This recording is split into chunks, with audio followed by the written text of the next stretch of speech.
This is the 83rd chapter of Achille Marozzo, Play for Two Swords.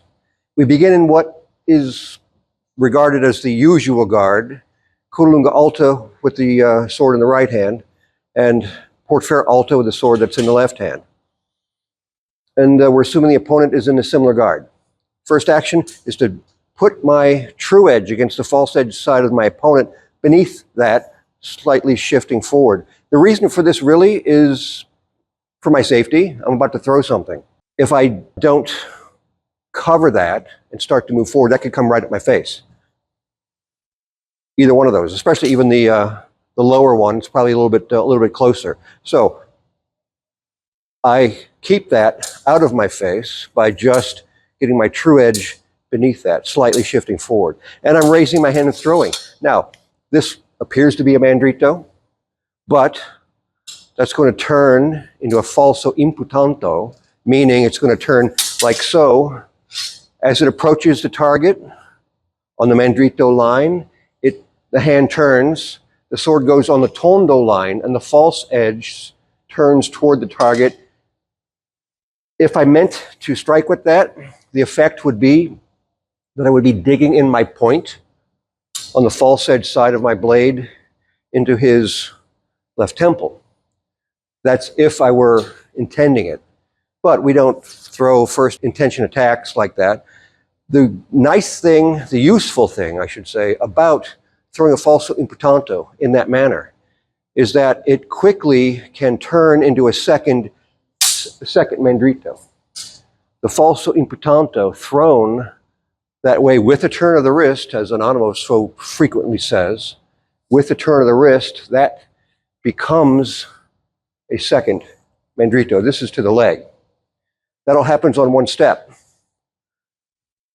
Cover that, throw the falso imputanto to the head, that immediately becomes a mandrito to the leg, which puts me into porta di ferro larga with my right sword, and my left sword goes into guardia di testa from the other side.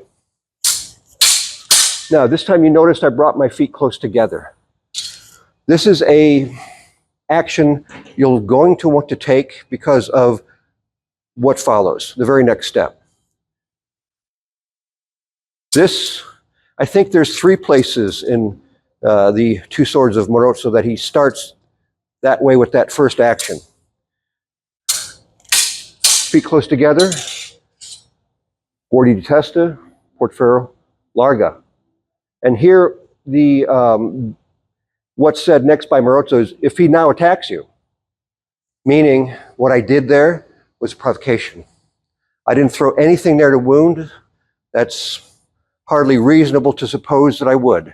Throw these things with the intention to get your opponent to attack you back. That's why you did it. Now, he may or may not, Marozzo says here, if he throws a blow or even if he doesn't. This is where we're going to get into the second part.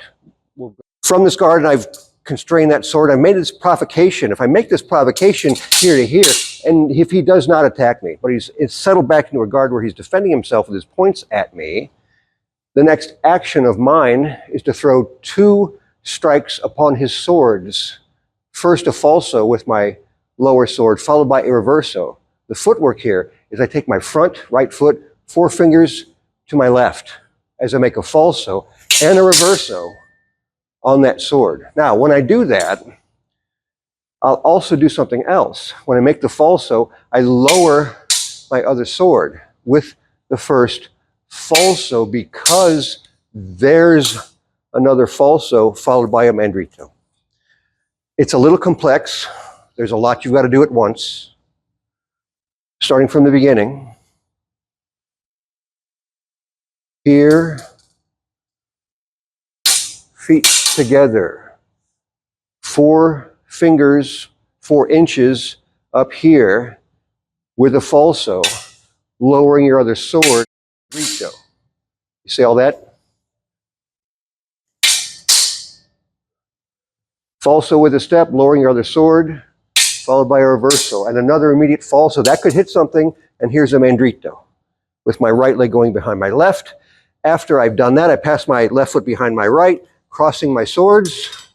He says now make a mezza volta with both hands, placing my right sword in culo lunga stretta and my left sword in culo lunga alta.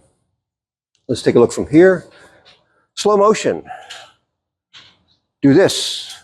Falso imputanto with a step that turns into a leg cut, mandrito, with your feet close together. Now your lower sword's in portiere larga and your upper sword's in guardia di testa. If you haven't been attacked, if they won't come at you because you provoked them, step a little bit to the side with your front foot with a falso as you lower your other sword and immediately throw a reverso upon the swords, immediately throwing another falso up anywhere. He doesn't even say a target here. I could maybe hit the arm and then come through and hit the head or the arm. He has no targeting here. And really you're just throwing these blades like a windmill, hoping to cut something.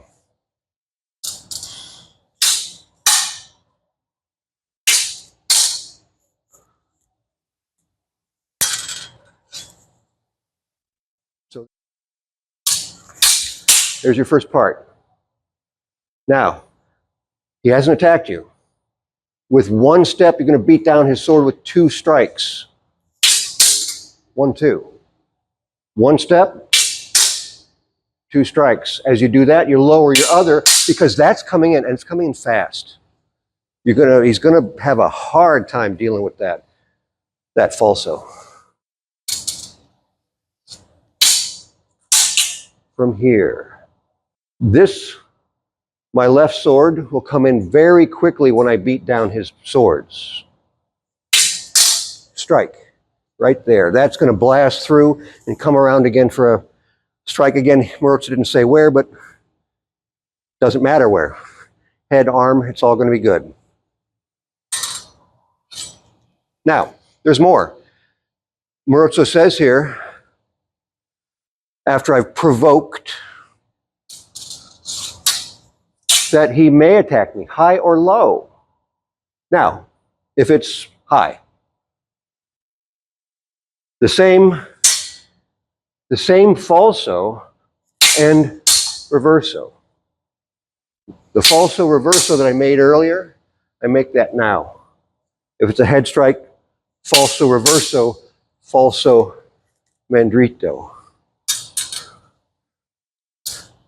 Provoke and wait. Oh, he's going to attack you. Through. 1, 2. Now, these do get a little bit hard to control, so be careful with your partner. Falso, reverso, here, here. Now, it could also be a low cut, leg cut, which is not maybe the most intuitive thing, seeing him as in portiere larga, but he said so. If I provoke, so I'm down here, but he may throw low. Here's the same falso and reverso and falso and mandrito. So work it out, work it through. Make your provocation, and you have 3 choices. Make your provocation, 3 choices. He does nothing at all. Falso and reverso against the swords, falso and mandrito. Or, second choice, he attacks high. Falso reverso, falso mandrito. Or, third choice, he attacks low. Falso reverso, again falso mandrito.